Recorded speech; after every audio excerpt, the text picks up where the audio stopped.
안녕하십니까. 이사장 맡고 있는 현상인입니다. 네, 안녕하세요. 제작국의 김종훈입니다. 네, 새해 복 많이 받으세요. 새해 많이 받으세요. 올해부터 저희 그 국민TV에서 우리 조합원님들이 내주시는 그러한 그 소중한 정성에 조금이라도 좀 보답하고자 조합원님들이 그 하시는 일, 네. 또 조합원님들이 생산하시는 농산물이나 네. 조합원님들이 하고 있는 각종 사업장들 많이 좀 우리 조합원들뿐만이 아니고 여러 이런 쪽에 좀 홍보를 할 그러한 계획을 가지고 있습니다. 그렇습니다. 아시죠? 삼성동 재벌 광고는 받지 않습니다. 네. 그런 것들을 좀 많이 저희들에게 이렇게 알려주시면은 저희가 여러분님께서 그 광고하시는 그러한 내용들을 우리 TV를 통해서 우리 여러분들의 그 사업들을 좀 잘 될 수 있도록 이렇게 홍보할 계획을 세우고 있습니다. 예, 문의는 아래 보이시는 이메일 주소로 보내주시면은 성심성의껏 답변드리겠습니다. 네, 저희 국민TV가 우리 조합원님들의 그러한 그 정성에 조금이라도 보답하고 여러분님의 그 소중한 뜻을 더욱더 크게 결실 맺고 열매 맺을 수 있도록 저희가 올해도 혼신의 힘을 다해서 파이팅 하겠습니다. 고맙습니다. 국민TV 파이팅! 파이팅! 마치겠습니다. 고맙습니다.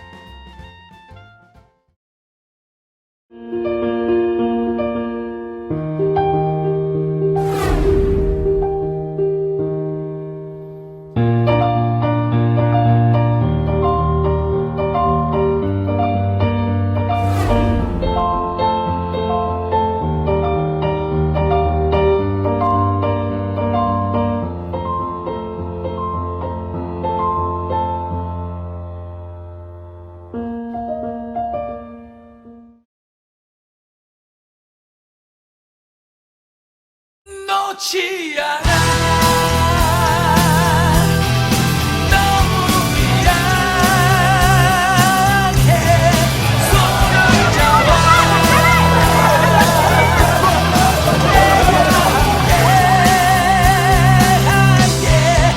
놓지 않아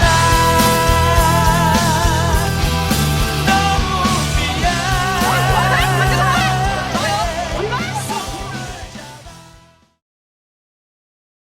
본격 꼰대 저격 방송 이런 꽃 같은 청춘입니다. 아, 좋아요. 오늘이 19회인가요? 네, 오늘 벌써 19회. 19회 방송입니다. 아, 예. 좋습니다. 네, 지난주에 이어서 청년 정치인 특집 제 2회가 시작됐는데 의상이 바뀌질 않았어요. 네, 여러분들 뭐 솔직히 말씀드리면은 계속 이어서 잠깐 쉬는 시간 갖고 계속 하는 건데, 근데 여전히 이렇게 우리 장 작가의 빈자리가 한번 놓고 하니까 더 크게 느껴져요. 아, 원래 몰랐는데 네. 또 없으니까 또 그렇죠. 예, 그러니까 생각나네요. 우리 둘을 막 열심히 꼰대라고 저격하는 그 사람이 없으니까 예. 지금 여전히 이 시베리아에서 이 추위 속에서 왜 거기 이 겨울에 거기 갔는지 왜? 일주일 지났으니까 지금 한 바이칼 호수 정도 그러니까 해서 거기서 담배 피고 있겠죠. 바이칼 보면서 담배 필 것 같아요. 그러니까요. 또 셀카 찍고. 예, 그럴 것 같아요. 아무튼 빨리 오세요. 보고 싶어요. 네, 지난주에 이어서 근데 우리 지금 각기 다른 세계 정당에서 청년 유력 정치인들이 되실 세 분을 모셨습니다. 서울 동대문에 출마하신 정의당의 오정빈 후보, 과천 의왕에 출마하신 녹색당 홍지수 후보, 고양 덕양 갑에 출마하신 노동당 신지혜 후보. 네, 지난주에는 우리가 우리 후보자들의 개인적인 왜 내가 정치를 시작했는지 좀 그런 개인적인 이야기에 많이 집중을 했어요. 근데 이번 주에는 이제 정치인의 모습을 넘어서 정책적으로, 정치인이라면 정책에 대해서 좀 이야기를 해야죠. 그렇죠. 그래서 이번 주에는 좀 한국 사회에서 정치란 무엇이어야 되는지, 또 정책 개발적인 얘기라든가 또 청년 정치의 가능성 뭐 그렇죠. 이런 얘기들을 짧게 해보려고 합니다. 네, 비전을 좀 보여주세요. 팍팍. 솔직히 궁금한 점들이 많이 있어요. 이 자리에서 우리가 한국 정치를 논한다는 것 자체가 좀 많이 부담이 되는데, 그럼에도 불구하고 저는 우리 지금 후보자님들한테 듣고자 하는 바는 후보자님들이 왜 정치를 하면서 각 당이 갖고 있는 그 정치의 그 매력 포인트들 있잖아요. 유권자들에게 어떻게 보일지 그 비전과 어찌 보면 정책에 대해서 좀 더 명징하게 좀 제시를 좀 해줬으면 좋겠어요. 지난 시간에 솔직히 말씀드려서 제가 마이크를 안 놓았다는 그런 지적을 너무 많이 받았어요. 안 되겠어. 이번 시간은요, 여러분들에게 마이크 기회를 드릴게요. 솔직히 서로가 서로 좀 잡아 좀 먹으세요. 이 유력 정치인 옆에다 놓고 이렇게 거대 정당 옆에다 놓고 이렇게 그냥 크게 놔둘 거예요. 서로 편안한 방송이라고 생각하는데 그래서 제가 최대한 마이크를 놓고 여러분들에게 기회를 많이 드릴 테니까 예, 그렇게 좀 부탁 좀 드릴게요. 선거구 획정. 일단 제가 궁금한 점이 예비 후보를 솔직히 등록하신 분도 계시고 못하신 분도 계신 걸로 알고 있어요. 근데 그 이번에 선관위에서 예비 후보 등록과 관련해 가지고 굉장히 좀 이상한 행태를 좀 보였다고 알고 있어요. 그 부분 좀 우리 홍지수 후보자님이 선거구 획정이 올해 안에 안 끝나겠구나라는 상황을 이제 만나서 원래 녹색당이 굉장히 서둘렀습니다. 사실 작년 여름부터 총선 얘기를 지역에서는 하기 시작했는데 우리가 이제 시작하니 아직은 경험이 적으니 우리 빨리 시작하자라는 게 우리의 초점이었는데 선거구 획정이 늦어졌어요. 그래서 1월 이후에 하자라고 미루고 있던 차에 선관위에서 연락이 왔습니다. 올해 안에 예비 후보 등록을 한 후보에 한해서, 그러니까 2015년 안에 한 후보에 한해서 2016년에도 선거 운동을 허용한다. 그래서 그날이 12월 30일 오후였는데, 그러니까 이것은 선관위의 문제라기보다 국회가 책임을 방기했기 때문에 선관위가 이 혼란을 어떻게든 막아보려고 한 대책이 아니었을까 하는 생각이 들어요. 그래서 시간이 굉장히 촉박했지만 다행히 서류들을 미리 마련해 놓은 것들이 있었어요. 워낙에 계획이 앞서 잡혀 있었기 때문에. 그래서 처음 하는 국회의원 선거 등록이었지만 네, 무사히 마칠 수 있었습니다. 근데 이 부분이 저는 정말 놀라웠던 게 아니 예비 후보 등록 그렇게 갑자기 딱 통보해 놓고 등록을 그리고 지금은 받고 있지도 않다면서요. 1월부터는 지금 후보 등록을 안 받고 있기 때문에 사실상 선거 운동을 예비 선거 운동을 못 하고 있는 거죠. 지금 그러니까요. 오정빈 후보 같은 경우가 지금 그런 그러니까요. 그러니까 이제 우리 강남좌파 뭔가 지금 활동을 해야 되는데 예, 뭔가 지금 내가 동대문에서 뭔가 지금 더 확실하게 해야 되는데 사실 저도 그 연락을 이제 12월 30일 날 저희 정당 내부에서 연락을 받았고 왜냐면 근데 저는 바로 등록할 수가 없었던 게 청년 그 기획계에 맞춰서 이제 등록을 하고 한 절차들을 기다리고 있었기 때문에 사실 등록을 못 했는데 일단은 굉장히 좀 아니란 대처죠 사실. 근데 선관위 입장이 이해 안 가는 거 아니에요. 왜냐면은 공무원인 어떤 국가기관은 특성상 분란을 만들지 않는 걸 제우선시하기 때문에 아마 그냥 강제로 딱 막니 가장 분란이 없기 때문에 했지만 지금 저희가 이제 당에서 얘기 들려오는 거로는 그게 지금 굉장히 많은 후보들이 지금 그 소송을 낸 상태고 아마 헌법상으로 봤을 때도 이런 판단은 맞지 않다고 봐서 아마 선관위가 하자는 대로 진행될 것 같지는 않다는 판단이 좀 있어요. 그래서 1월 이번 달 이제 안에는 아마 좀 정리가 될 것 같던 건 있지만 어쨌든 굉장히 그 국회에서 그걸 밀어버리는 바람에 좀 피해를 보는 건 사실이죠. 근데 어쨌든 국회의원들은 이 선거 운동에서 굉장한 우위를 차지하거든요. 그렇죠. 심지어 지금 국회의원들은 예비 후보 등록을 하지 않아도 돼요. 그런 상태에서 어쨌든 저는 이렇게 본인의 자리를 지키기 위해서 이런 것들을 미루는데 가장 앞장서지 않았나 이런 생각이 우선은 들고, 그래서 지금 매일 막 선관위에서 이것저것 연락이 오긴 하는데 고향 지역에서는 사실 별로 고민을 하지 않았던 건 예비 후보 등록 설명회를 할 때 고향은 크게 선거구가 달라지진 않을 텐데 들리는 소문에 의하면 어쨌든 인구수는 조금 조절을 해야 돼서 이렇게 현역 국회의원들끼리 서로 어느 동까지를 자르고 이런 식으로 게리맨더링이 진행되고 있다고 하더라고요. 이미 이 선거구 획정할 때 정말로 거대 양당인 두 정당이 나눠먹기를 하고 있는 상황에서 굉장히 재밌는 에피소드가 있었죠. 정의당 그 문 대표와 김 대표가 모인 자리에서 심상정 대표가 찾아가가지고 아주 굉장히 재밌는 일을 했어요. 그죠? 그 자리에서 이제 너무 기득권 지키기다고 정면적으로 얘기를 하시면서 뉴스를 탔죠. 근데 사실 그뿐이었습니다. 그게 너무나 좀 안타까운 일이죠. 그러니까 가장 중요한 건 선거제인데 사실 저희가 항상 야권 단일화 이따가 얘기 나올 것 같지만 야권 단일화 하는 이유도 사실 선거제도 때문이고 사실 우리를 모두 강제하는 건 선거제도고 사실 1등만 하는 사례를 만든 것도 선거제도거든요. 결국에는 그 기득권을 가지고 있는 국회의원들이 자기들끼리 그 기득권을 유지하기 위해서 협의를 하고 자기들끼리 뭔가 나눈다고 정말 이 자체가 조금 진입장벽 자체를 자기들끼리 다 막고 있는 거 아닌가 이런 생각이 들어요. 그러니까 어쩌면 양극화가 제일 심한 곳이 국회인 것 같아요. 그러니까 교섭단체라고 하는 것도 지금 현역 의원 20명 이상이 돼야 되는 건데 이게 한번 꾸려지면은 정부 지원금으로 88억을 받습니다. 약. 그렇죠. 그러니까 20명이 되는 순간 88억이라는 엄청난 그 활동 정치 자금이 만들어지는 거죠. 그래서 소위 얘기하는 그래서- 요즘에 안신당이 자기들의 목표가 그 교섭단체를 만들겠다는 게 목표가 돼버렸더라고요. 그래서 어떤 형태로든 20석을 넘겠다. 그러니까 이 혁신은 어디 가고 남은 거는 교섭단체. 그래서 이제 지금 우리는 뭐 진보 정당이라고 부르고 있지만 사실 그들이 보기에는 군소 정당이라고 폄하하면서 더 격차를 벌려놓고 도저히 따라갈 수 없는 구조를 만드는 거죠. 예. 저 서방 멋있죠. 아이 정리 좋아. 이제 제대로 이야기 들어가야죠. 이런 지금 이런 진짜 갖은 어떻게 보면 방해 공작 속에서도 우리 세 명의 후보는 지금 정치를 펼치려고 하는데 자연스럽게 청년 정치인 다시 이슈로 좀 돌아와서 그 조사해 보니까 새누리당 같은 경우에는 이제 청년의 나이 규정을 만 45세 미만으로 하고 있고요. 구 새정치민주연합 같은 경우는 만 45세까지로 치고 있어요. 그래서 아까 정의당은 35세라고 하셨나요? 예.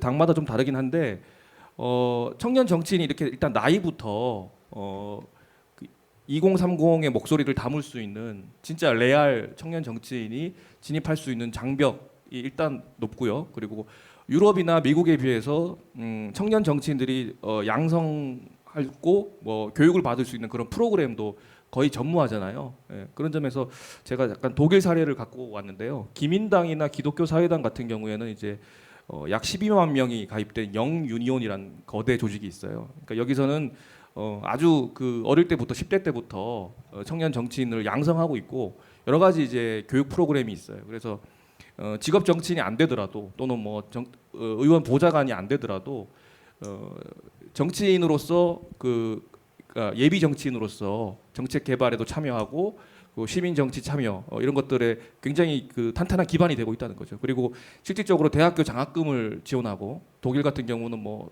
원래 장학 등록금이 원래 뭐 거의 없는 편인데 생활비나 장학금도 지원하고 그리고 여러 가지 그 진로 개발 또 안내해주고 그런 점에서 비교할 수 없는 뭐 구조를 갖고 있는데 자극을 받고자 네. 요즘에 유럽의 이제 뭐 극우파들도 득세하고 있지만 그리스 시리자 당수 같은 경우는 39세예요.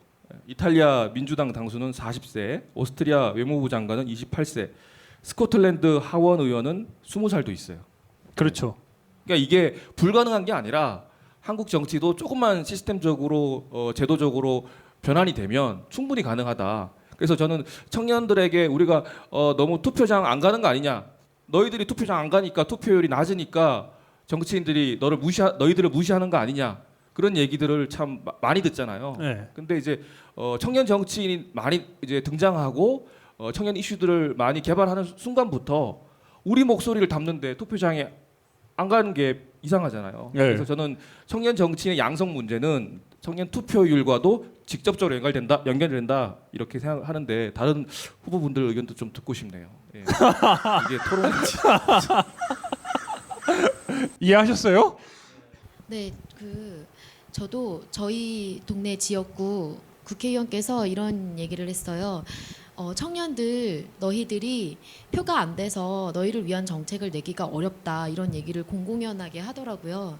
그래서 그 송 의원님이 네. 아유 그분 참 진짜 그리고 네.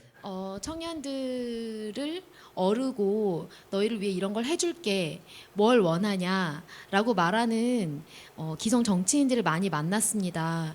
그런데 녹색당에서는 청년들에게 자리를 내줬어요.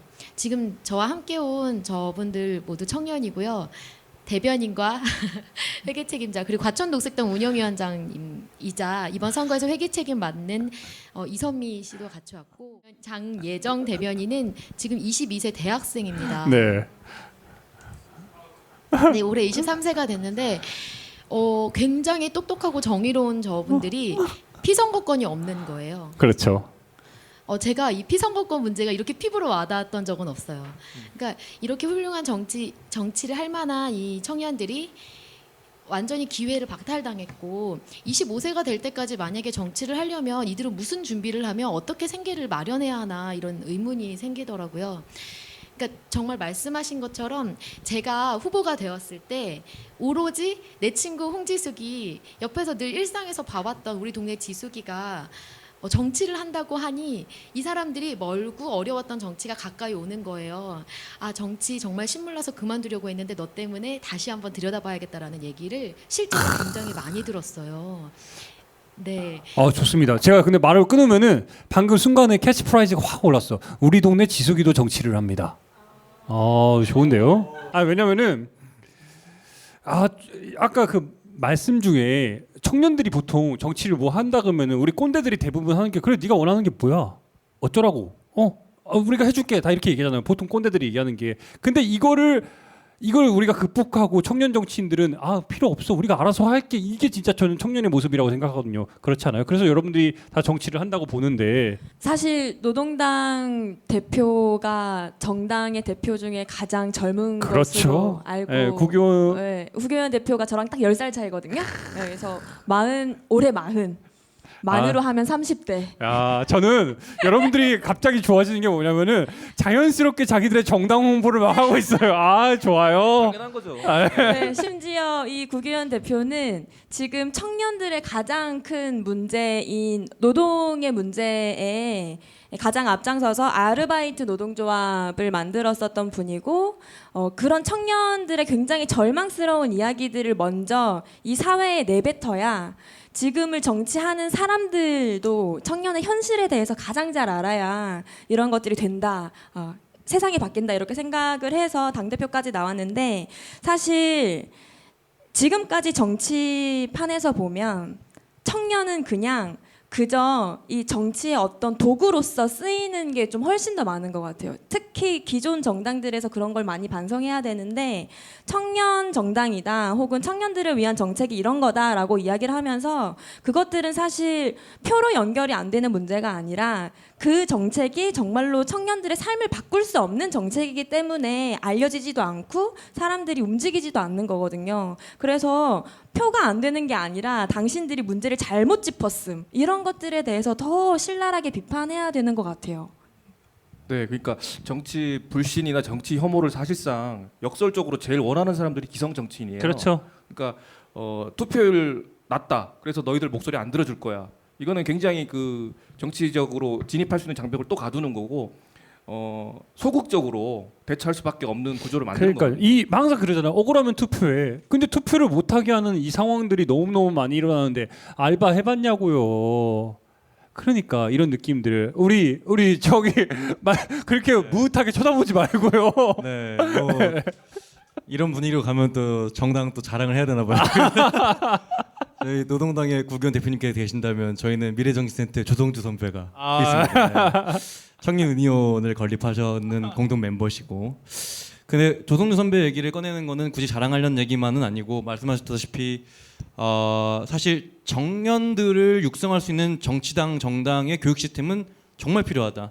그러니까 사실 우리나라에서 청년이 왜 무시를 당하는가? 그렇죠. 그러니까 왜 무시당하는가 하면 사실 그 청년들은 아직 실력이 없고 너희들 나가봤자 뭐 그래 봤자겠지라는 인식이 굉장히 깔려 있다. 이거를 극복할 수 있는 방법은 정말 실력 있는 청년 정치인을 많이 배출해가지고 정말 우리가 비수를 꽂을 수 있어야 된다. 그걸 하기 위해서는 이 정의당의 책임이 참 막중하다. 왜냐하면 그래도 원내 정당이고 말씀하셨다시피 보정을 받는 입장에서 청년 정치 교육은 정말 우리 정당이 해내야 되는 거고 그래서 조승우 선배가 저희 정당에 왔고 그 미래정치센터가 지금 미래정치스쿨이라는 기획 프로그램을 만들어서 더불어민주당에서 하고 있는 어떤 형식적인 그런 보여주식이 아니라 정말로 피드백이 가능한 뭐 최장집이나 이러신 아주 유명한 교수들을 강의 프로를 쫙 짜가지고 한 6명 정도 6주간에 주기적인 교육 시스템을 돌리고 있고 이것이 앞으로는 연설이나 혹은 뭐 그 예의 범절이라든가 뭐 이런 식의 어떤 것들의 실습 교육까지 같이 들어갈 예정이다. 그럼에도 이렇게 불구하고 제가 느낀 바는 정의당은 물론 좀 약간 좀 시스템적인 측면이 확실히 좀 좋게 얘기하면은 시스템이 잡혀 있고 나쁘게 얘기하면은 이것 또한 우리 녹색당이나 노동당에 비해서 이게 자발성이 조금 덜한 거 아닌가 하는 그런 것도 있어요. 그 자발성이라는 것은 조직이 커지면 사실 안으로 들어가 보지 않으면 묻히는 경우가 많은데 이런 것들이 일어난 이유는 정의당 내부에 청년 당원이 많아졌고 그걸 요구하는 당원들이 많았기 때문이죠. 그러니까 제가 이제 3기 때 중청위 소속에서 조직일국장 하면서 저희가 계속 요구했던 것들이거든요. 근데 그 전까지는 사실 정당에서 청년 사업을 어떻게 해야 될 건지 감도 아직 못 잡은 상황이었건 사실이에요.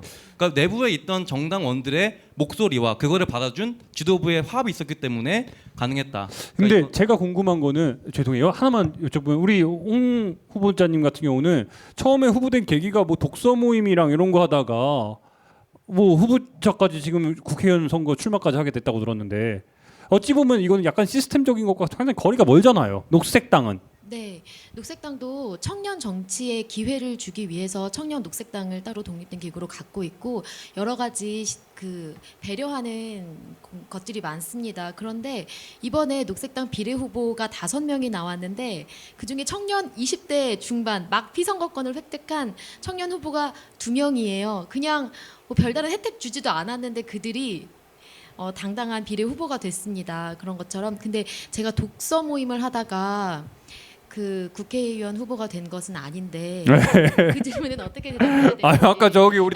당직자분들이 독서 모임 하다가 여기까지 오게 됐다 이렇게 들어가지고 잘못된 정보를 주네요. 네. 근데 어쨌든 이 이야기를 들어보면 기회를 준다 이렇게 이야기를 하잖아요. 공격 들어가. 이 자체가 사실 지금의 청년의 의제에 대해서 정말 제대로 잘 이해하지 못한 거 아닌가 저는 이런 생각이 드는데 왜냐하면 지금 이 정치에서 자리를 잡고 있는 우리가 흔히 이야기하는 기성 정치인 혹은 꼰대들이 살았던 20대와 전혀 다른 환경에서 우리는 살고 있어요. 그분들은 항상 이야기하잖아요. 우리는 맨날 학교도 안 나가고 뭐 데모 나가고 그래도 취직 잘 됐어 이렇게 이야기하지만 지금은 전혀 다른 세계에서 우리는 살고 있거든요. 그러면 지금 기회를 준다 이런 문제가 아니라 어떻게 하면 이 정치에 염증을 느끼고 혐오를 느끼고 있는 이 청년들을 어떻게 이 정치 주체화할 것인가에 대한 고민이 필요하고 그런 사업을 많이 하는 게 중요하지. 지금 우리 청년 당원 중에 누가 훌륭하니까 이 사람을 키워보자 이렇게 하는 건 본래의 목적을 사실 좀 호도하는 게 아닌가 이런 생각도 들어요. 예, 뭐 자연스럽게 노동당하고 정의당하고 그러면 이제 정의당 반론 들어볼까요? 그러니까요. 물론 맞는 말씀이시죠. 청년들 입장에서는 기회를 준다는 개념 자체가 굉장히 그 뭐랄까 너희가 뭔데 기회를 줘, 그죠? 이런 개념일 수 있어요. 그러나 사회 전체를 봤을 때는 어쨌든 기회를 통해서 우리가 뭔가를 보여주지 않으면 바뀌지가 않더라고요. 그러니까 저도 이 정의당에 들어와서 진보 정당이지 않습니까? 그러면 저희가 청년들 입장에서 옳은 소리를 하면 다 받아줄 줄 알았어요, 사실. 근데 안에서 들어봤는데 진보 정당마저도 사실 우리 청년들에 대해서 어떤 믿음을 처음부터 주진 않았어요. 우리가 뭔가 성과를 보여주고 우리가 이렇게 할 수 있다. 우리도 이 정도 된다는 걸 보여주기 시작하니까 그때부터 청년들 그리고 청년들이 괜찮네 이런 게 사실 그러니까 현실에서는 돌파하는 힘은 적시 실력이다. 그렇죠. 아직은 어쩔 수가 없다. 근데 한편으로는 저는 우리 오 후보님을 옹호하고 싶은 게 뭐냐면은 우리 정치사를 돌아봤을 때 과연 제대로 시스템에 의해서 만들어진 정치인이 있어요?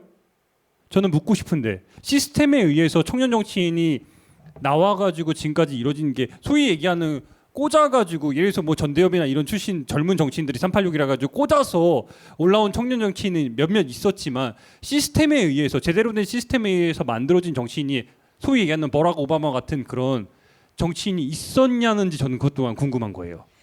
지금 많은 진보 정당들에서는 현장에서 활동했었던 그러니까 정당의 어떤 교육을 받았다기보다는 왜냐하면 그만큼 진보 정당의 역사가 오랫동안 이어지지 못하고 또 어느 당이랑 통합을 하네 분열을 하네 이런 과정 속에서 그런 시스템이 못 만들어졌다고 생각을 해요. 그래서 앞으로는 좀 각각의 정당들이 각각의 이념과 세상을 가지고 그런 것들을 좀 길게 보는 그렇죠. 계획들을 가져야 그게 가능한 일이지 않을까. 아직까지는 다 현장에서 배우는 것들이 너무 많죠.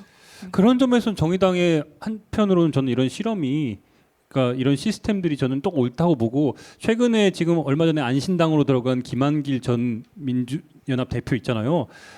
당적을 무소속까지 포함해가지고 이번에 옮겼잖아요. 15번째예요. 이게 지금 우리나라에 시스템이 없다는 반증이고 그래서 저는 새 정당이 더 역할이 더 중요하다고 보고요. 그리고 제발 원내에 좀 진입 좀 해주세요. 이 소위 얘기하는 우리가 2014년에 뭐였죠? 각자도생이었나요? 그리고 헬조선 최근에는 혼용무도까지 우리 물론 박근혜 대통령 때문에 나온 말이지만 이런 청년들이 이제는 더 이상 이게 뭐 어떻게 할 수가 없는 진짜 벼랑 끝으로 몰려가지고 이제 더 이상 갈 수도 없는 이런 상태까지 갔는데 이런 상황에서 청년 정치인으로서 뭔가 내가 생각하는 청년 정치인으로서의 비전이나 목표 그리고 실제적으로 청년 정치인들이 등장함으로써 우리가 보여줘야 될 것들이 실질적인 정책들이 정말 필요하잖아요. 노동당에서는 이제 내일 총선 종합 계획이 이제 결정이 되는 회의를 앞두고 있는데 내일이라고 하시면 안 되는데 이미 네. 그러면 이제 결정이 됐겠네요. 어떤 방향이든. 네. 네, 좋고요. 네, 총선 종합 계획에서 이번 총선에서는 분명한 의제를 가지고 총선에 임하자라는 거였고 그 중요한 의제 중에 하나는 지금 청년들뿐만이 아니라 800만 명의 비정규직의 삶을 바꿀 수 있도록 노동 체제를 바꿔야 한다는 것이었어요. 지금 이 시대는 사실 기존의 정당들은 경제가 성장할 거다, 혹은 어쨌든 조금은 성장할 거다라고 이야기하지만 지금의 소득으로는 도저히 사람들은 경제 생활을 할 수 없을 정도로 어렵다. 지금 이런 저성장 시대에서는 일자리를 나누는 것 외에는 일자리가 생겨날 수가 없다. 그래서 노동시간 단축을 해야 되고 그러면 임금이 줄어들잖아요. 그것은 최저임금 1만 원으로 그 소득을 보전해야 되고 그마저도 부족한 부분은 어쨌든 삶에서 좀 충분한 소득이 필요하기 때문에 월 30만 원 정도의 기본소득, 모든 국민이라면 무조건적으로 받는 기본소득이 필요하다. 그래야지만 삶이 가능한 체제로 노동을 해야지만 그 사회에서 앞으로의 생태 사회로서의 고민이나 문화 사회로서의 고민까지 나아갈 수 있다. 이렇게 보고 저는 있거든요. 노동당이 다른 건 몰라도 물론 국교원 대표 때문에 그런지 모르겠는데 그 10,000원 있잖아요. 최저임금 10,000원을 우리 사회에 확 퍼뜨려가지고 그거를 강조했다는 것 자체가 처음에는 10,000원 나왔을 때 여러분 다 기억하세요? 미친 거 아니야? 다 아니 5,000원 받을 때 10,000원 얘기를 하고 있는 이 자체가 되게 저는 황당하다. 우리나라에서 10,000원을 꺼내 들었을 때 우리 아버지 부모님이 자영업자인 입장에서 어떻게 10,000원을 줘 이랬는데 지금은 그래도 생각의 자체를 좀 변화시켰다는 것에 대해서 저는 노동당이 상당히 좀 큰 의미를 갖는다고 보는데 다른 분들은요? 네, 녹색당도 네. 기본소득 이야기를 하고 있습니다. 그렇죠. 사실 기본소득은 녹색당이 제일 처음 문제입니다. 근데 원조 논쟁 들어왔네요. 네. 그렇죠. 정의당 가만히 있을 거예요. 네. 그런데 그 일자리 얘기를 노동당에서 했는데 사실 임금 노동은 한계가 있습니다. 사실 임금 노동을 떠받치고 있는 거는 무임금 노동 그리고 지금 지구에 무한하지 않은 유한한 곧 고갈될 자원들 그리고 생명들입니다. 근데 이것들을 잊고서는 무시하고서는 이 사회가 건강하게 돌아갈 수 없다고 생각해요. 이 녹색당은 그래서 이번 총선에서 기본소득을 가장 핵심 의제로 지금 내놓고 있습니다. 이제는 저성장이 아니라 탈성장 시대고 그럼 이 시점에서 제가 궁금한 게 지금 어찌 보면은 녹색당에서 내세우는 기본소득의 개념과 노동당에서 내세우는 10,000원, 최저임금 10,000원 어찌 보면 물론 생활임금 자체 약간의 좀 결은 다르지만 기본 개념이 굉장히 유사하잖아요. 굉장히 유사하고요. 사실 기본소득을 가장 먼저 말을 했었던 건 사회당이고요. 사회당의 강령으로 기본소득이 네, 있었고 그렇죠. 오케이. 그때 사회당의 당 대표도 하고 고문도 네. 했었던 분이 지금 노동당의 정책위 네. 위장님이신데요. 기본소득의 개념은 사실 저는 똑같다고 생각해요. 그리고 저는 녹색당과 노동당이 앞으로 바라는 세상도 굉장히 비슷하다고 생각을 해요. 그럼 정의당은 달라요? 그 세상이? 뭐 저희가 이렇게 말하면 마치 그 더불어민주당이 마치 우리 정책 빼가듯이 말하는 것 같은데 저희도 그 최저임금 10,000원을 깊이 생각해서 그거를 받았고 정책으로 그 정책을 밀었었고 그리고 현실적으로 만들 수 있는 방안으로 시중노임 단가라는 공공 부분에서 미리 적용할 수 있는 것을 8,800원까지 만드는 것으로 안을 냈었죠. 네, 그렇습니다. 제가 녹색당이 기본소득을 처음 얘기했던 것은 녹색당이 생긴 지 얼마 되지 않았지만 네. 녹색당을 이루고 있는 이 사람들 한 명 한 명들이 오랫동안 기본소득을 이야기해 왔다는 의미였습니다. 네, 죄송합니다. 좋아요. 훈훈해. 훈훈해. 자 여기서 제가 드리고 싶은 질문은 그러니까 지금까지 이제 세 분의 후보님들이 만약에 그냥 각 당을 대표해서 나온 분들이라면 그냥 이렇게 저희가 개념적으로 얘기하고 저희끼리 이제 얘기하면 되는데, 사실은 이제 대중 정치인으로서 길거리에서 시장에서 이제 선거 기간 동안 시민들을 만나야 되는 분들이잖아요. 그래서 기본소득이 뭔지도 아직 그 대중적으로 일반적으로 많이 안 그렇죠. 알려진 상태고, 그렇죠. 네. 그런 상태에서 지금 이제 하나 예시를 들면 작년에 이제 저희가 지난 방송에서 얘기를 했는데 최초로 대한민국이 200조 원이 됐어요. 세수가. 그러니까요. 근데 200조 원이 됐는데 원래 이제 저희가 상식적으로 증세 없이 복지는 불가능하다가 상식이었는데, 증세는 돼도 복지는 더 저하되는 그렇죠. 새로운 그러면 창조 경제가 새로운 나오죠. 창조 경제를 지금 박근혜 네. 정부가 보여주고 있어요. 증세만 하고 복지는 없는. 그래서 이런 와중에 네. 지금 시장에서 상인들을 붙잡고 그리고 출퇴근하는 직장인들을 붙잡고 기본소득을 설명을 한다고 쳐요. 그러면은 일단은 더 많은 증세를 떠올릴 수밖에 없고, 그런 상황에서 기본소득 개념을 어떻게 피부에 와닿게 시민들에게 그러니까요. 그 효과와 배경과 가능성을 얘기할 수 있을지. 그러니까 이제 정말 중요한 거는 필드거든요. 오히려 질문을 네. 한번 하고 싶은데 왜 자영업을 시작했을까? 이런 고민부터 우리는 좀 해야 된다고 생각해요. 왜냐하면 지금 한국에 있는 음식점의 수가 미국의 음식점 수와 똑같다고 하더라고요. 그만큼 지금 우리 노동시장은 너무 이렇게 들어갈 수 있는 공간 자체가 너무 적고, 그러다 보니까 살기 위해서 자영업을 어쩔 수 없이 한단 말이죠. 그리고 이 자영업자들이 이 최저임금 1만 원을 굉장히 두려워하는 이유는 우리 자영업의 비중에서 특히 이렇게 대형 프랜차이즈의 한 지점에서 하는 자영업이 굉장히 많은데, 이 대기업이 가져가는 게 어마어마한 양이죠. 그래서 이것만 줄여도 최저임금 1만 원 가능하다라고 맘상모라는 단체에서도 이야기를 하고 있을 정도거든요. 네. 그러니까 저는 여러분들이 이 세 분 후보자분들이 이거 당은 다 다르지만 굉장히 큰 싸움을 하고 있다고 보는데, 방금 전에 말씀 주셨잖아요. 우리 신 후보자님이 어쩔 수 없다.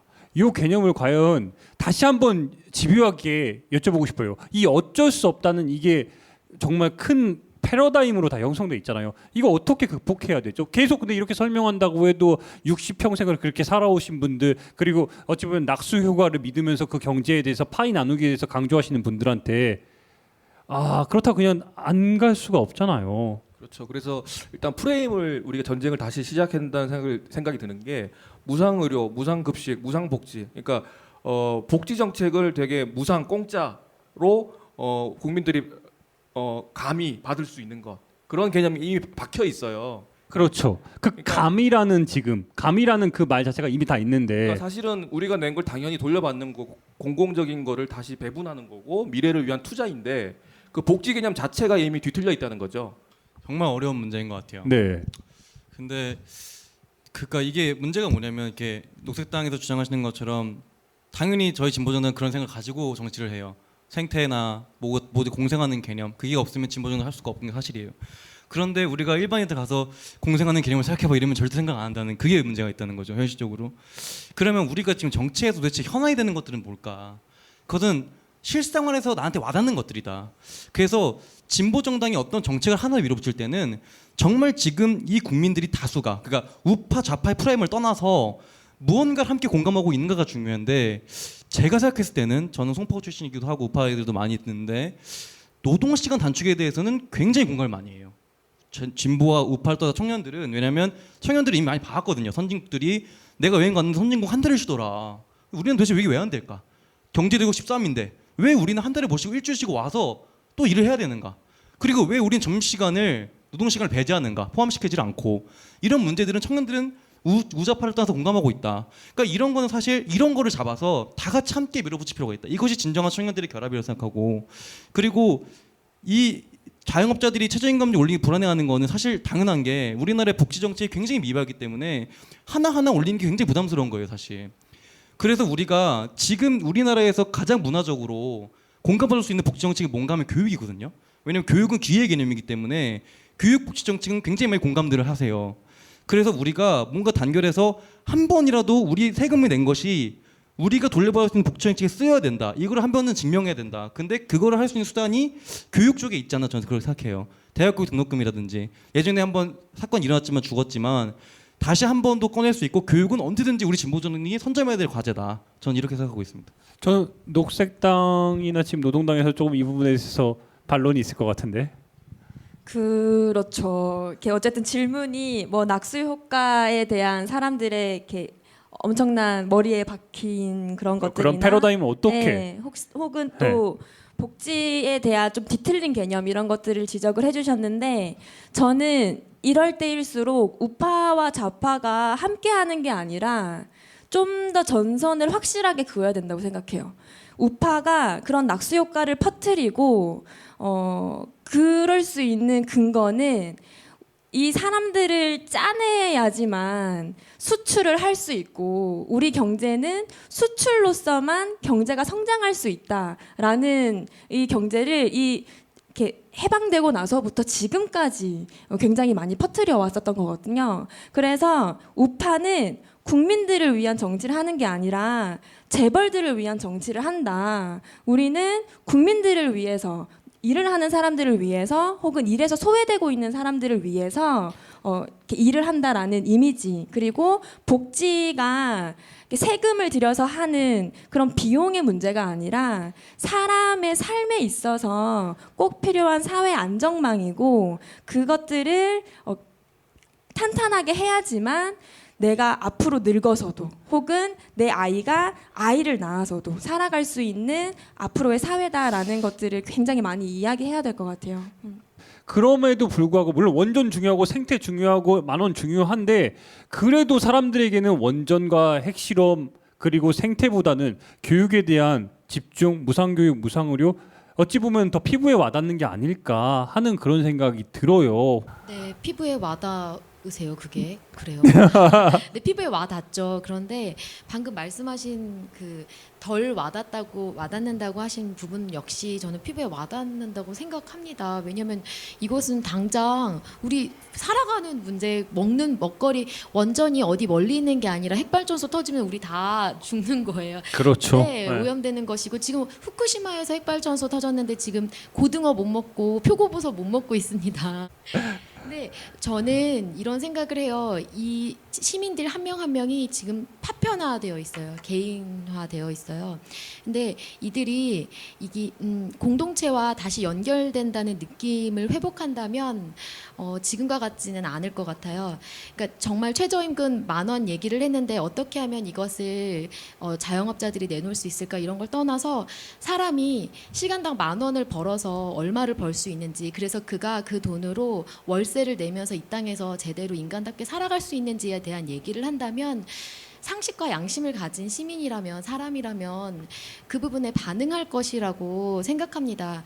그래서 기본소득이 지금 이 땅에서 만약에 실현이 된다면 사람들에게 그러한 주변을 돌아볼 수 있는 여유와 공동체와 연결되었다는 그 단단한 느낌 이것들이 이 사회를 결국은 바꾸지 않을까라는 생각을 하고 있습니다. 네. 예. 잠시 그 토론 분위기가 과열되었는데 그러니까요. 새 정당의 새 후보님들이 각각 자기 당 정책적으로 중심에 두고 말씀하셨지만 큰 틀에서는 저는 종합적으로 이해될 수 있는 얘기였거든요. 그렇죠. 그래서 저는 지금 한 가지 느낀 건 뭐냐면 우리나라 진보 정당들이 사실은 정책이 뭐 부실하거나 부족한 게 아니라 다시 좀 통진당 얘기를 할 수밖에 없는 게 국민과의 어떤 거리감이라고 할까요? 국민과의 접점이라고 할까요? 결국 의회에 진출해야 되고 그리고 국민들의 신뢰를 얻어야 된다면은 대중 정치를 해야 된다면은 그러니까 사실은 이제 계속 학생 운동에서 방금 아까 얘기했듯이 학생 운동 하듯이 학생 운동 활동가 하듯이 뭐 우리가 소위 예전에 얘기했던 언더에 있던 그런 마인드로 기성 정치, 대중 정치를 하려고 했기 때문에 실패의 연속이었다고 생각하고요. 저는 그래서 근데 짚어볼 점은 그 우리가 2주 전에 얘기했던 건데 예통진당의 이상규 전 의원이 이제 배관공으로 지금 일하고 계신데 통진당이 이제 헌법재판소에서 해산 결정을 받은 그 폭압적인 사태보다 더 충격적이었던 것은 생각했던 것보다 국민들이 너무 차가웠다는 거죠. 반응이 해산됐는데도 그냥 그래 그럴 수 있지 뭐 종북이라는데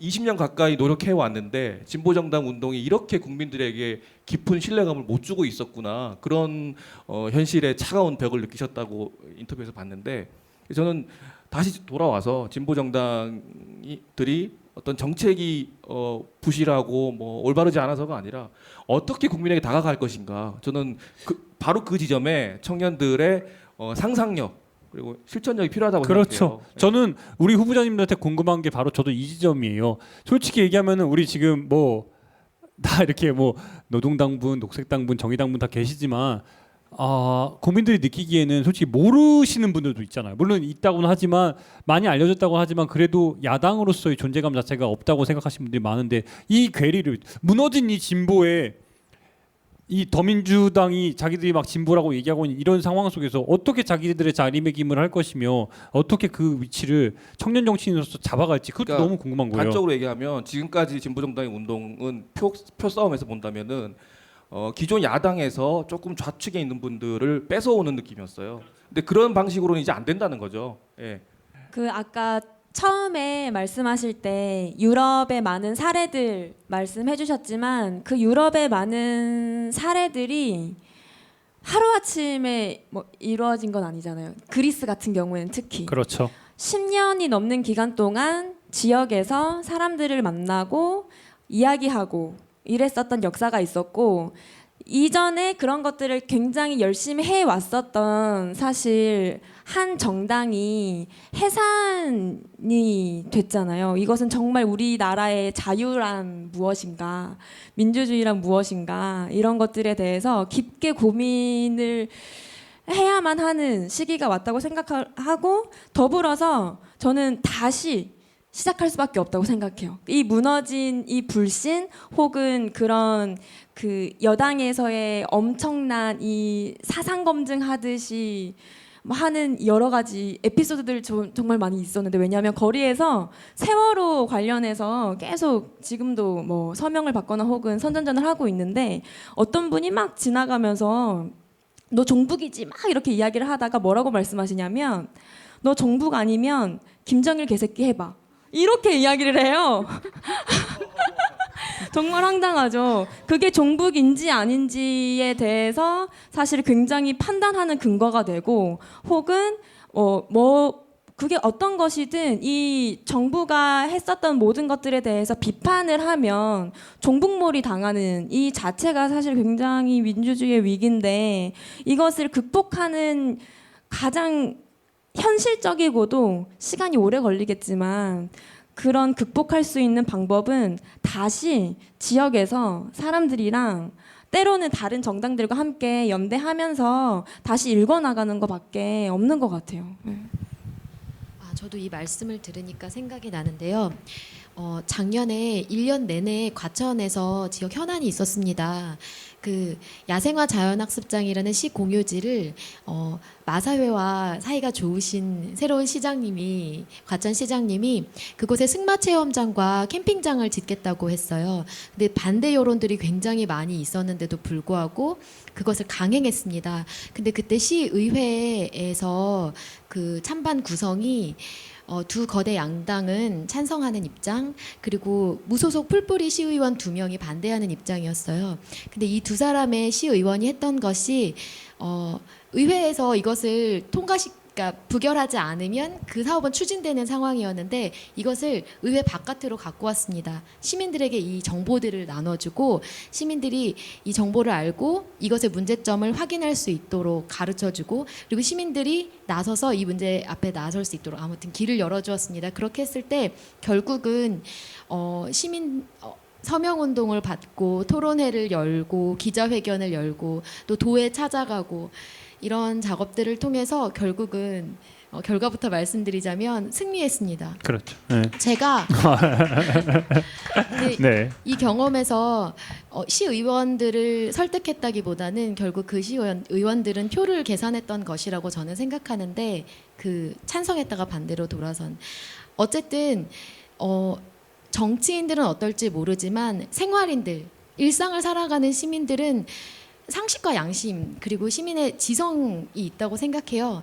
그거 최대한 그들에게 우리의 생각을 알리고 그들과 힘을 모아간다면 지역에서 신지 후보님이 말씀하셨는데 그렇게 알리고 만나가고 우리의 진솔한 모습들 그리고 이 핵심적인 정책들을 알려 나간다면 충분히 가능성이 있는 싸움이라고 생각합니다.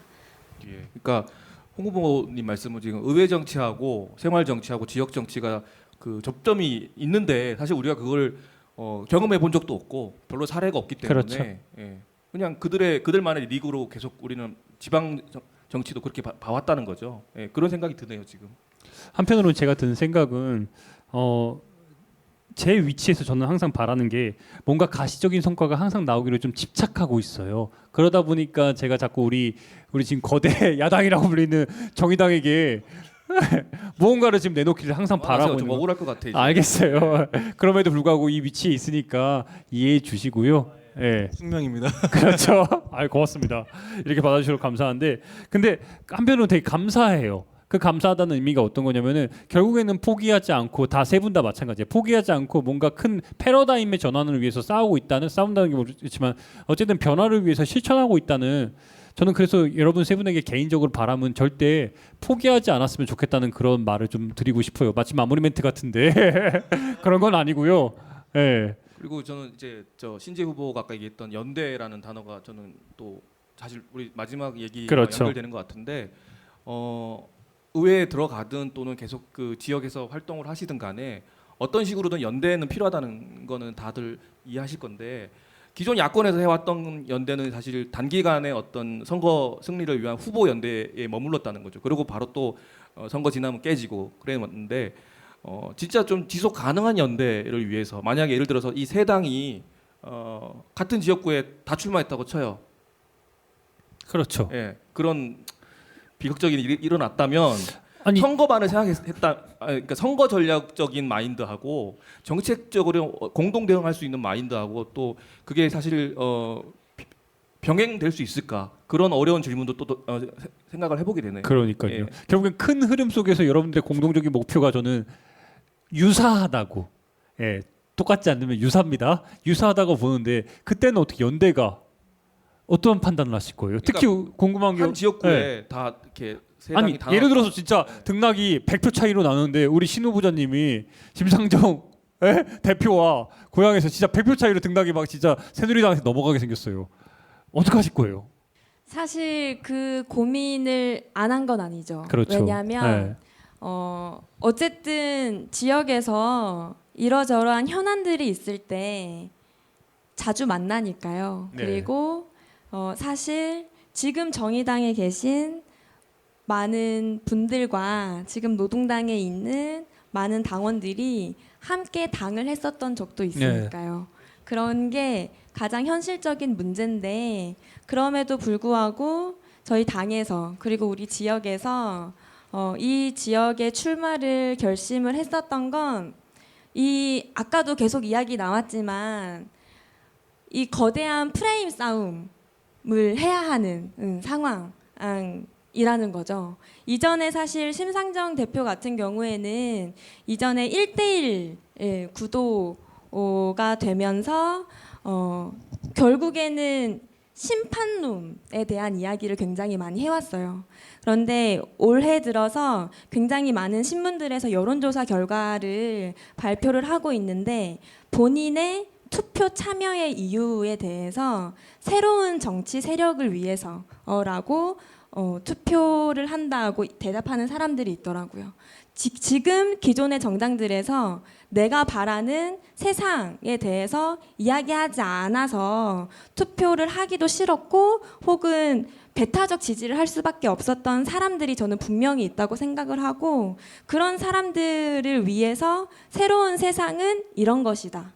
새로운 세상을 우리 지금 당장은 쉽지 않겠지만 함께 만들어 나가는 계기로 삼았으면 좋겠다라는 메시지 전달을 위해서 사실 어렵게 선거 출마 결심을 해 나간 것이고 이후에 또 선거 끝나고 나서 또 어떤 지역 현안에서도 우리는 계속 만날 거예요. 지금도 뭐 제가 각종 현안에서 녹색당 분들과 굉장히 많이 만나고 있는 상황이기도 한데 그렇게 하면서 지역에서는 그렇게 하나씩 뭔가를 시도해보고 만들어 나가고 승리하는 경험 굉장히 중요하다고 생각하는데 그런 것들을 찬찬히 신뢰를 쌓다 보면 나중에는 선거 국면에서 전체적인 것들을 놓고 정책이나 선거구나 그런 것들에 대해서 이야기를 할 수 있겠지만은 지금 당장은 그 정도의 신뢰가 우리는 아직 쌓이지 않았다. 좀 더 많은 시간과 노력이 필요하지 않을까 이런 생각이 듭니다. 근데 그럼에도 불구하고 지역에서는 전 여기서 우리 오 후보님한테 이제 예. 묻고 싶어요. 지금 지역구가 동대문 같은 경우는 제가 알기로는 안 의원이란 말이에요. 예. 그러니까 뭐 안철수 의원이 아니라 안규백. 의원으로 네. 알고 있는데 이 상황에서 다시 한번 또 야권 연대로 의논하면서 정의당 예를 들어서 후보가 진짜 됐을 때 정의당 표 500표 막 왔다 갔다 할 텐데 분명히 강요를 할 거고 시민사회 입장에서도 지금 당장에 새누리당에 진짜 180석, 200석을 막아야 된다는 이런 요구가 막 튀어나올 텐데 어떻게 하실 거예요? 저는 사실 선거제도가 이렇게 소선거구제라는 상황에서는 압박감을 느낄 수밖에 없는 게 사실이다. 그거는 부정할 수가 없다. 다만 우리가 사실 그 진보들끼리 강제로 뭔가 통합을 한다거나 연대한다는 것은 우리가 이미 뼈저리게 겪었어요. 그것이 분열할 수밖에 그렇죠. 없다는 사실. 예. 그것이 자기가 옳다는 거에 신념이 더 강해지기 때문에 패권주의로 가게 되고 그것들이 문제를 일으킨다. 그런데 일은 우리가 지역에 살 수 있는 말씀하셨듯이 연대를 얼마든지 할 수 있다. 왜냐하면 방향성이 같기 때문에.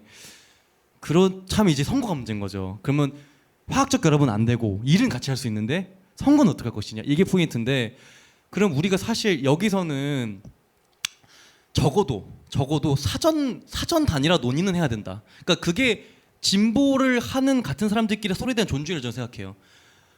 우리가 적어도 그냥 서로 밀어붙이다가 막판에 가서 어쩔 수 없이 단일화하는 모습을 보여주는 것 자체는 이건 진정성이 없는 것이다. 그래서 우리도 항상 새정치에 먼저 당대당으로 사전 단일화를 하자고 항상 주장하지만 그분들은 우리를 존중하지 않고 있고 그런 상황에서 우리는 단일화할 수가 없는 상황이거든요, 사실. 왜냐면 우리한테 너무 강압적인 것들을 요구하고 당선 가능성을 볼 수밖에 없긴 해요. 사실 현실이기 때문에. 그렇지만 당선 가능성이 있는 사람들에게까지 자리를 안 내주고 한 2명 내줄까 말까 하는 것도 사전 단일화도 안 한 상태에서 투표 전 일주일 이렇게 한다는 것은 정말 이거는 서로에 대한 예의는 아니다. 존중 방식은 아니다. 그러니까 적어도 우리 진보정당이라는 사람들은 선거만이라도 사전 단일화라는 걸 개념을 좀 만들었으면 좋겠다. 저는 이런 생각하고 있습니다. 알겠습니다. 제가 다시 한번 좀 이렇게 좀 너무 매몰차게 선거에 대해서 좀 몰아붙인 거 아닐까 죄송해요. 네. 근데 저희가 2주간 지금 이렇게 달려오다 보니까 힘이 많이 붙이는데 다시 한번 좀 초심으로 돌아올 수밖에 없을 것 같아요. 저희가 이번에 2주간 지금 잡은 컨셉이 청년 정치인에게 묻고 청년 정치인에게 듣다라는 컨셉이었어요. 근데 그 기본 개념은 전 청년이라고 봐요. 그 청년, M4 세대 너무 청년을 금수저, 흑수저 너무 규정하는 단어들이 너무너무 많잖아요. 이런 과정 속에서 저는 여러분들이 우리 지금 후보자님들이 정치 신인 물론 정치 경험이 있으시지만 정말 나만의 구상하는 나만의 비전 이거는 내 진짜 매력 포인트다. 앞으로 이런 것들을 조금 더 명징하게 보여줬으면 좋겠는데. 이건 내 거다. 이건 특허 내야 된다. 이건 네, 이런 정책, 이게 이런 진짜, 아이디어, 네, 이런 상상력. 당 말고 그런 이거는 거. 오정빈의 거고 이거는 신지의 거다. 내가 조용히 네? 다이어리에 몰래 적어놨다. 그래 여기서 팍팍 거주세요. 내가 그것만 하나만 모아가지고 확 돌릴게요. 보여주세요. 네, 저는 정치계로 이제 마음을 먹으면서 계속 알아가고 있는 상태예요. 아직 저는 항상 모르는 상태라고 저를 생각하는데 근데 근래에 들어서 두 가지 사명감이 생겼어요. 제가 이루고 싶은 어떤 모델이 뭐냐면 하나는 지역에 관련된 건데 제가 육사 지방선거 돌면서 느꼈던 게 정말 지역 정치인들을 많이 늘어내야 된다. 그게 내가 정치 인생을 하면서 정말 내 사명감이 들었어요. 그러니까 이 지역 정치인들이 사실 잘 활동하고 인력수가 받쳐주면은 이 언론의 애매함, 그러니까 이 대중매체 속에서 어쩔 수 없이 발생하는 불확실성과 그걸 통해서 선택하지 못하는 그런 그 민중들 이런 현상을 굉장히 극복할 수 있고 이 지역의 의원들이 늘어났을 때 얻는 시너지는 굉장할 거라고 저는 봐요. 이 지역 전문 정치인들이 지역을 한 1000명 단위로 다 연계를 하면서 서로 그거를 조율해 갈 수 있다면 정말 지역 정치는 굉장히 달라질 것이다. 저는 이걸 지역 방송하면서 그 우리 국민들이 그 능력을 보고 이 자기 지역에서 갖고 있는 사안에 대한 판단력이 국가적인 판단력은 설령 다를지라도 우파 좌파 다를지라도 이 지역 내에서는 굉장히 비슷한 판단력을 가지고 있다. 자기 이익에 관련돼서는 이거를 10분 발휘할 수 있는 체제는 무엇인가? 지방 의원의 활성화와 능력을 갖춘 사람들이 많이 늘리는 것이다라는 그런 목표가 생겼고, 그리고 두 번째, 경제에서 정말 큰 문제가 뭔가 우리나라에서 핵심은 뭔가 중소기업과 대기업 간의 임금 차이가 너무 격심해지고 있다. 이것이 모든 교육 문제를 일으킨다. 제 생각에는. 왜냐하면 임금 차이가 심해지니까 노조가 상대적으로 강하고 약해지는 것도 서로 벌어지니까 반목이 일어나고, 임금 차이가 일어나니까 자꾸만 애들은 자기 꿈이 있는데도 조금 더 안정적인 생활로 빨리 들어가려고 하고, 이런 것들은 임금 차이에서 많은 일들이 일어난다. 그러니까 저는 다양성, 교육의 다양성을 보장하는 것도 사실 임금의 문제가 굉장히 강력하게 연결돼 있다. 그래서 예전에 저희가 70년대, 80년대만 해도 이 분석 자료 보면은 중소기업과 대기업의 임금 차이가 10%밖에 차이가 안 나는 걸로 알고, 우리나라가. 그때는 사실 우리 기성세대들은 그런 걸 몰랐지 사실. 근데 지금은 70대 100 이렇게 나눠지는 현상이거든요. 이건 정말 분노할 일이다. 저는 이렇게 생각하고 그게 제 사명감이라고 생각합니다. 네. 그래서 우리 오 후보자님이 그래서 갖고 있는 그 비전은 그 두 가지를 뭐 극복하겠다는 건가요? 네, 그거를 제가 네. 정치 인생에서 40년, 50년이 걸리더라도 꼭 해내고 싶은 것 중에 하나인 거죠. 네, 그 두 가지는. 네. 알겠습니다. 굉장히 좀 어려운 질문인데요. 왜냐하면 활동을 한지 사실 별로 되지 않았으니 네. 이것은 어찌 보면 청년 정치인으로서의 철학을 묻는 질문인 그렇죠. 것 같다라는 생각도 들어요. 그 제가 대학을 졸업하고 나서 뭐 그때 당시 부모님의 이렇게 반대도 너무 심했고 그래가지고 잠깐 대학원에 진학을 할까라고 고민을 했었던 적이 있어요. 그런데 그때 제 주변의 선배들이 어떤 얘기를 했냐면, 너는 현장의 사람이다. 네가 갖고 있는 사람에 대한 애정, 사람을 포기하지 않는 마음, 그런 것들이 현장에서 가장 잘 장점으로 드러난다. 그러니 공부를 더 하는 것보다는 사람을 통해서 배우고 사람과 함께 하는 것이 어떻겠느냐라고 이야기를 해서 대학원 진학을 하지 않고 네. 계속 활동을 해오고 있는데요. 사실 굉장히 많은 청년들이 사실 아까 정규직 이렇게 대기업, 중소기업 이렇게 얘기하셨지만, 제가 2012년 대선을 앞두고 만났었던 청년들은 하루에 12시간 알바를 하면서 TV를 볼 시간이 없고 정치인이 누군지도 모르고 대통령 후보가 누군지도 관심이 없는 그런 사람들이었어요. 그런 사람들을 향해서 끊임없이 도전하고 시도하고 새로운 세상을 만들고자 하는 사람들을 더 모아내고자 하는, 사람을 포기하지 않는 마음, 그것이 저는 제가 지역에서 계속 활동을 하면서도 가장 중점적으로 가져야 할 가치라고 생각을 하고, 그렇게 시민단체 활동들을 하고 있거든요. 그런 것들을 청년들을 비롯하여 많은 시민단체 그리고 정당에 속한 사람들과 연대하는데 기본으로 두고자 합니다. 제가 지금 두 분 말씀을 들으면서 느낀 바는 제가 굉장히 조급증에 걸려 있구나 이런 생각을 많이 맞아요. 해요. 네. 예. 왜냐하면 당장에 이 헬조선이 너무 각박해가지고 이 혼용무도 세상을 어떻게 바꿔야 되나 이 생각밖에 저는 안 들고 있어가지고, 당장 내년이죠 벌써. 내년에 또 지면 어떡하나 이런 생각이 너무 가득해요. 그렇기 때문에 우리 오 부자님도 그렇고 신 후보자님도 그렇고 우리 홍 후보자님도 그렇고 굉장히 큰 그림을 그리고 계신데, 그래서 한편으로는 지켜보고 싶어요. 저는 40년, 50년 지금 말씀하셨잖아요. 지켜볼게요. 그리고 과연 정말 그 꿈을 어떻게 이뤄가실지 지켜보고 싶고, 그럼에도 불구하고 제 항상 걱정은 당장의 선거. 진짜 새누리당이 200석 가져갔을 때 진짜 선거법 개정해가지고 국민투표 붙인 다음에 의회제로 해가지고 박근혜 대통령이 총리한다는 이런 모습이 나올까봐 그게 걱정되는 거예요. 네, 그동안 수많은 야권 연대들이 있었던 걸로 알고 있어요. 그런데 그렇게 해서 얻은 성과들이 이 사회를 얼마나 바꿨는지 저는 오히려 기자님께 한번 되묻고 싶어요. 연대가 정치권의 연대만이 연대일까? 저는 연대라는 단어를 굉장히 좋아하는데요.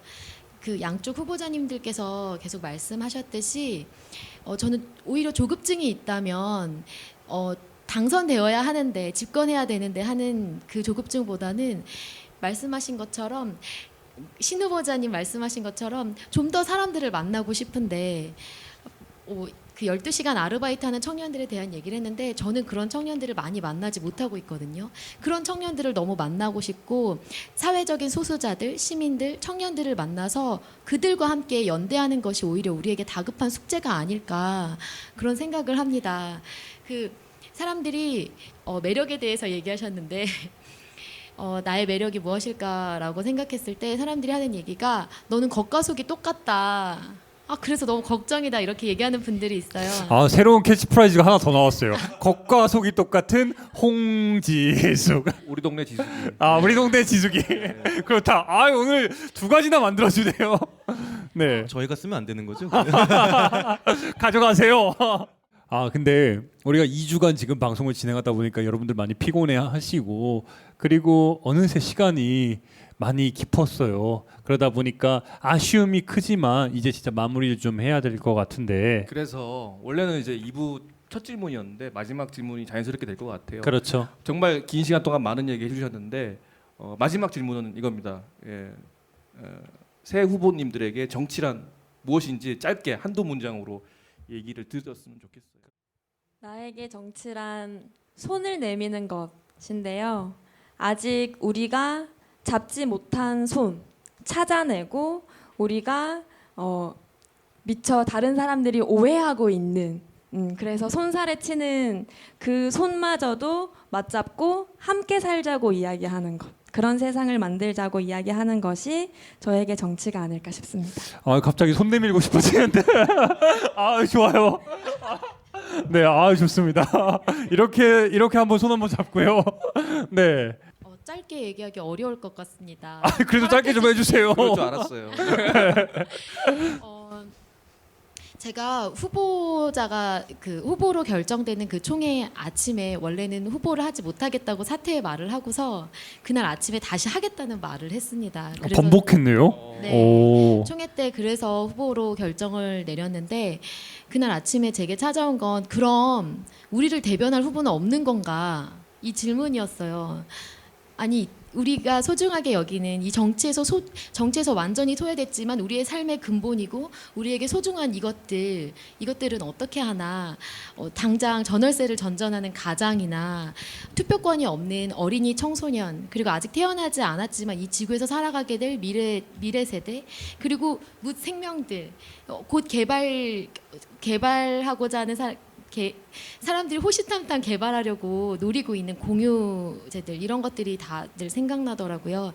이들에게 무대를 마련해주고 싶다. 그리고 마이크를 대주고 싶다. 그리고 이들에게 나와 함께 후보가 되어서 사람들에게 너희들의 목소리를 그 마음을 말할 자리를 마련해야겠다라는 생각으로 후보가 되었습니다. 네.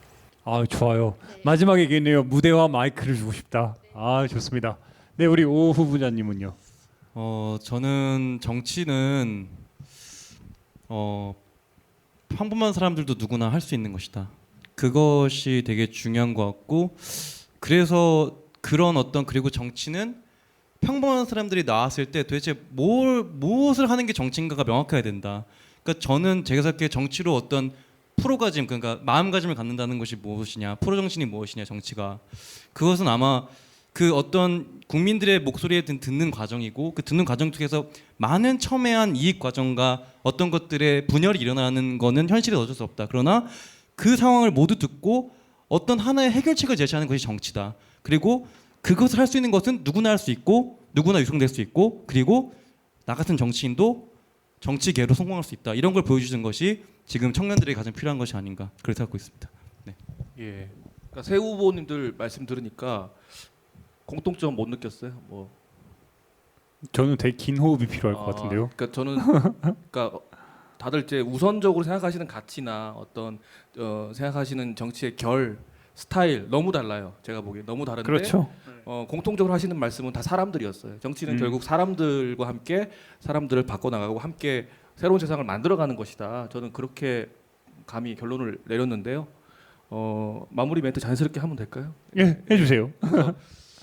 녹화일 오늘 기준으로 사실은 이제 20대 총선이 지금 95일 남았습니다. 예, 예, 그래서 저는 오늘 이제 진보 정당들의 어떤 딜레마도 봤어요. 예, 그렇죠. 우리 색깔, 우리 목소리를 정말 굽히지 않고 당당하게 얘기를 해야 되지만 또 뭐 야권 연대니 또 여러 제약 조건들 속에서 딜레마에 빠질 수 없는 진보 정당의 그런 상황도 봤고 또 보시는 분들도 세 분이 얼마나 이제 그 담담하게 자기 얘기를 진짜 정당의 얘기가 아니라 자기의 얘기를 진정성 있게 하셨는지 다 느끼셨을 것 같고요. 그래서 희망을 볼 수 있었다. 예, 그렇게 해서 저는 초심을 돌아보시면서 계속 지금 걸어가시는 길 뚜벅뚜벅 계속 세 분 다 걸어가셨으면 좋겠습니다. 저는 그럼에도 불구하고 포기하지 않았으면 좋겠다는 말은 이미 강조를 했으니까 제 바람은 꼭 4월에 금배지 달아주세요. 진짜. 그래서 우리 국민TV 아니 좀 도와주시고 그리고 40년 50년 하시겠다고 말씀하셨잖아요. 그리고 생활정치 하시겠다고 말씀하셨잖아요. 우리 동네 지숙이 된다고. 아 오늘 좋다 우리 동네 지숙이. 그러니까 다시 뵙고 그때는 진짜 현실 정치 이렇게 바꾸고 있다. 저희한테 우리 국민TV 통해서 팍팍 목소리 좀 내주세요. 이 하나 바람입니다. 예, 이 진짜 헬조선 각다도생. 예. 저희가 약속을 하나 해야 될 것 같아요. 그죠? 성공하면 여지 이 자리에 다시 오는 걸로. 그럼요. 네, 이 멤버 그대로. 네, 세 식구 한 명도 빠지면 안 됩니다. 그럼요. 그렇게 부탁드리고요. 이 긴 시간 동안 지금 벌써 녹화하면서 지금 자정이 또 넘었는데 이 늦은 시간까지 다시 한번 와주신 점 다시 한번 감사드리고요. 네, 제가 우리 사전에 우리 지금 약속한 게 있죠, 멘트가. 예, 이렇게 해서 우리 마무리 짓고 그러나서 행복한 총선 잘 준비하시기 바랍니다. 본격 꼰대 저격 방송. 이런 꽃 같은 청춘입니다. 네, 마치겠습니다. 고맙습니다. 애쓰셨습니다. 네, 감사합니다. 네, 고맙습니다. 국민TV, 국민라디오 그리고 뉴스케이를 응원하시는 분들 미디어 협동조합 조합원 가입으로 힘을 실어주십시오. 그리고 기존 조합원 분들은 월조합비 납부 신청을 해주시면 감사하겠습니다. 조합원 가입과 월조합비 납부 신청 문의는 홈페이지 국민.tv 또는 서울전화 3144-7737로 연락주시면 됩니다.